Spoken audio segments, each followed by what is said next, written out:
Has glasses on, so we're not going to even go there. Thank you. First of all, I want to say, Eddie, come up here. Let's give Eddie a big hand for his wonderful band. Come on, guys, give him a hand. I've known Eddie since he was a kid. Now he's older than me. I just want to acknowledge him. Thank you, Eddie. His mama is one of my best friends.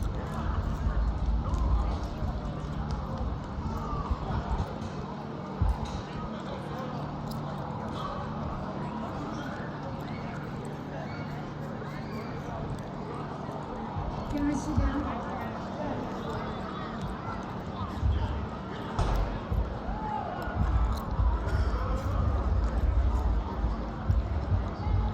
First of all, I'd like to say what a privilege to be here in the Atlanta Stadium. We are so grateful that Daryl opening the doors for us so we can be here.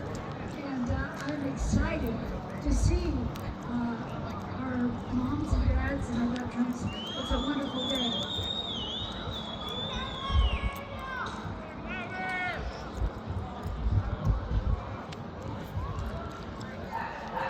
Listen carefully, guys. If nothing else you remember, I want you to remember this. For those who fought for it, freedom has a flavor. The protected will never know. Let's do it again. For those who fought for it, freedom has a flavor. The protected will never know. Thanks for coming. In today's state, it doesn't seem like anybody appreciates the freedom. We do. We appreciate the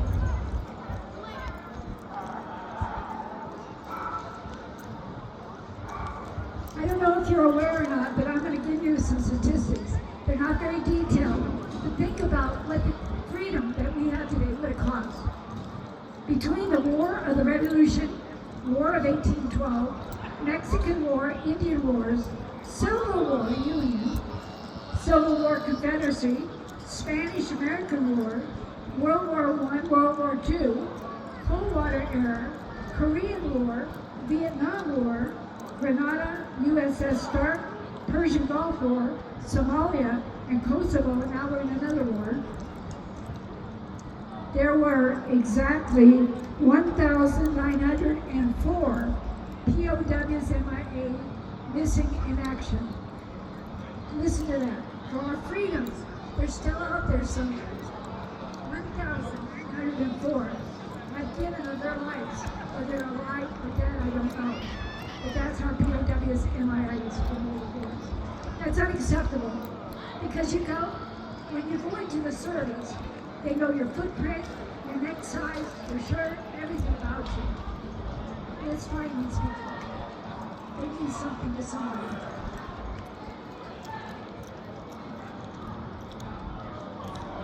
One of the things I want to share today is a personal story. My brother Donald W. Walters, U.S. Army, he didn't have to go into the Vietnam War. My daddy had just passed away, and he volunteered because all of his friends went into Vietnam and they were drafted. I don't know if any of you are old enough to know those days, but they were drafted. They had no choice. He chose to go. And it wasn't long after my daddy died that we would send cookies, like 14 pounds of chocolate chip cookies, and he would share them with all the guys there in Vietnam and thank us.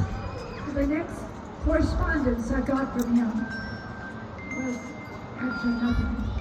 But what I did is I finally went out to the ranch where our daddy lived before he passed, and I had the courage to go back in the house and try to straighten things out, only to have someone knock on my door at 10 o'clock at night at the ranch and to tell me that my brother Donald Walters had been killed in action.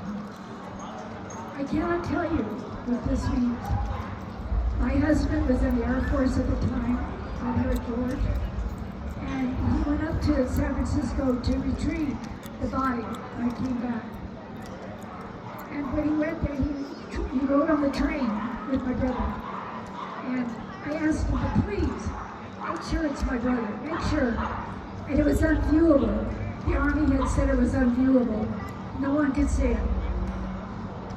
got down to Inglewood Cemetery down in Los Angeles. And I was there the first, before all of our family members and friends arrived, and I was the first. And when I got there, I asked the gentleman in charge, where is the casket of Donald W. Walters? And they took me to a casket. Well, I'm being the chaplain. I've done military services in both in Riverside and Arlington National Cemetery in Washington, D.C. I know the size of caskets. And I looked at the casket that the gentleman showed me, and in my heart, I knew that something was wrong. And I said, are you sure? I want to find Donald W. Walters, my brother. And he said, well, this is what they sent us, and his name's on it. And so we had the service that day, and I didn't believe it. I couldn't believe it. I thought, well, maybe you're just imagining it. But no, I knew that casket wasn't the size of my brother. My brother, this casket was for like a 5'6", 5'7" common casket, and he was 6'7". 6'7".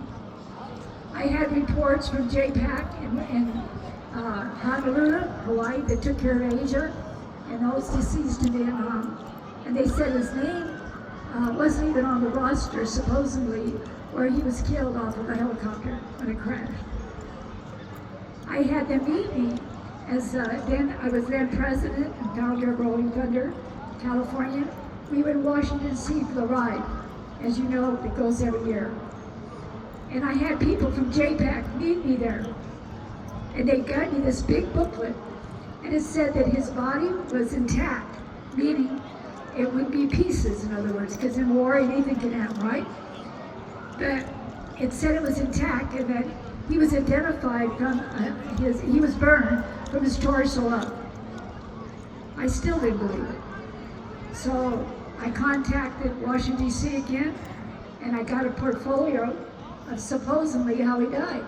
They said he was intact, but he was identified by his left thumbprint. I knew then that that wasn't my brother, because a 6'7" does not fit in to a 5'6" casket. No way. So I started a program with Rolling Thunder and that to try to find out the answers. The Army told me, good luck. I asked for DNA because in those days, that was 1967, March the 19th, he died. They didn't have DNA like they do today.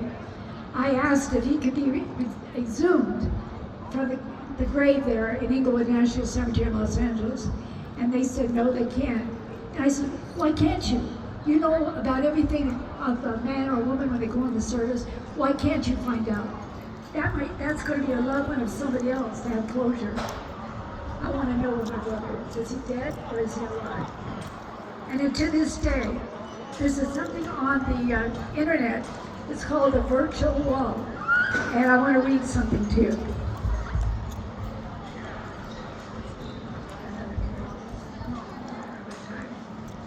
Hold on, please. Thank you. In 2007, listen to this, guys. I asked, let's put this back on. In 2007, I wrote to the paper that had this on their internet. And I carried with me the two conflicting records of my brother. And I again was told, good luck.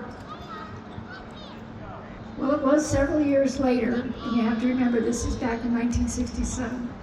Several years later, I get a phone call. Our mother was still alive, she was 94.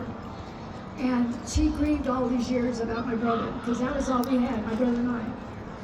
And the person on the other end of the phone, I always say, can I help you? Is there something I can do to help you? And the gentleman said, well, are you sitting down? And I said, well, yeah, I can. So I sit down, and he says, I am your brother's best friend. And he says, I want you to know that I saw the helicopter go down. It was in front of us. It landed in Cambodia, on the Cambodian border. And the only thing that he got was the lighter, his brother's lighter. But they couldn't find anything naturally, it blew up. But there's so many conflicting stories, but I want to tell you what isn't the conflicting story. It's a freedom that we experience today, folks. We have to thank God we live in America, because other countries are not having what we have today. I thank you all. I thank all the families. And I want to introduce somebody to you right now. Gloria, she's the president of our American Legion 229 post for the auxiliary, and I want her to say a word.